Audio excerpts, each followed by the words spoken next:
এখন অফিসে যাবেন?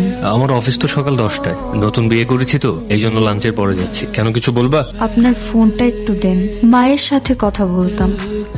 দাঁড়াও, এখানে দাঁড়িয়ে কথা বলো। হ্যাঁ পাখি বল। খালা, মা কেমন আছেন? সবাই ভালো আছে। আর আমি তো এক গার্মেন্টসে, তোর মা তো অন্য গার্মেন্টসে। রাতে বাড়িতে যে একটু মায়ের সাথে কথা বলাই দিও। আচ্ছা দিমুনে, এখন রাখ, আমি কাজ করতেছি। ঠিক আছে, আমি গেলাম। অফিস থেকে আসতে এত দেরি হলো যে? জরুরি মিটিং ছিল। কেন, কিছু বলবা? হ্যাঁ, আপনার ফোনটা একটু দেন না। মার সঙ্গে কথা বলবা?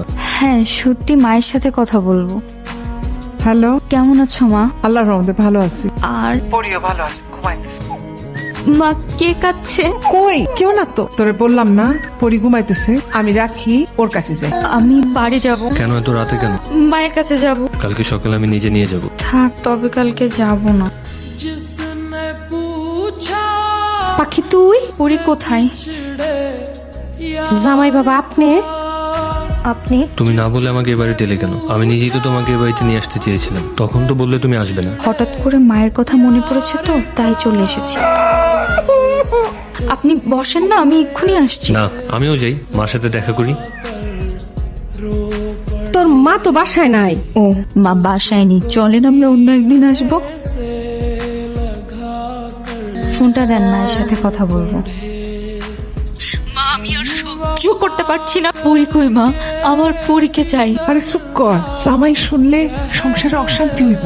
আমার সংসার চাই না মা, আমার পরীকে চাই। পাগলামি করিস না পাখি, মাথাটা ঠান্ডা কর। আমি কালকা পরিরে নিয়ে পার্কের কাছে আসমু সকাল 9টায়। তুই আয়।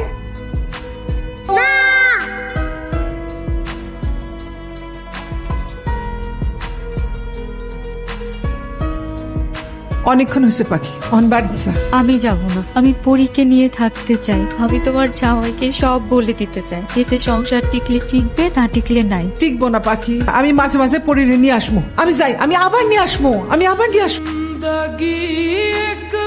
ঘুমাচ্ছিলে? না। আমি আসছি এটাও তো টের পাওনি। তোমার তো ফোনটা অনেক ইম্পর্টেন্ট, তাই না? এই নাও ফোন ধরো। কাকে ফোন দেবে, ফোন দিয়ে কথা বলো। কথা বলা শেষ করে ড্রয়িং রুমে আসো। মেয়েটাকে চেনো? চিনি। তোমার কি হয়? আমার মেয়ে। সংসার চাও নাকি তোমার মেয়েকে চাও? দুটোই। যে কোনো একটা চাইতে পারবা। মেয়েকে চাই।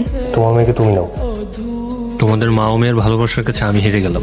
মা মেয়ের ভালোবাসার মাঝে না আসলেই পারে। মা মেয়ের মাথার উপর বট গাছের ছায়া হয়েও তো থাকতে পারতেন। সব পুরুষ আসলে বাবার মতো মহৎ হয় না। ঠিক আছে, আমি চলে যাচ্ছি। দাঁড়াও, তুমি চলে গেলে চলে যাও, পরীকে আমার কাছে রেখে যাও। আমি পরীকে আমার মেয়ে হিসেবে মেনে নিয়েছি, এখন থেকে আমি ওর বাবা।